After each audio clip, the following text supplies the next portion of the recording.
গতকাল ছিল নীল ষষ্ঠী, একটা শান্তি ও ভক্তিতে ভরা একদিন। আমরা গেছিলাম মা বড় মায়ের মন্দিরে ঢুকে প্রণাম করতেই শুনতে পেলাম ঢাকের আওয়াজ।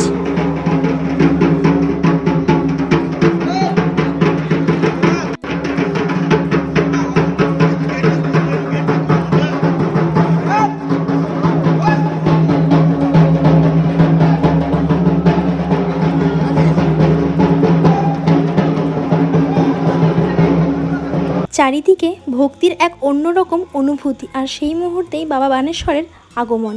সব মিলিয়ে যেন পবিত্র একটা পরিবেশ। মনটা কেমন যেন নিজে থেকেই শান্ত হয়ে গেল। আর এরই ফাঁকে প্রণাম সেরে ফেললো আমার ছোট্ট আদিরার এই ছোট ছোট হাত নিয়ে প্রণাম করা আর আমাদের এই ছোট্ট যাত্রা। শেষে একটাই কথা, যে মা বড় মায়ের আশীর্বাদ আমাদের ওপরে যেন এইভাবেই সদা সর্বদা বজায় থাকে।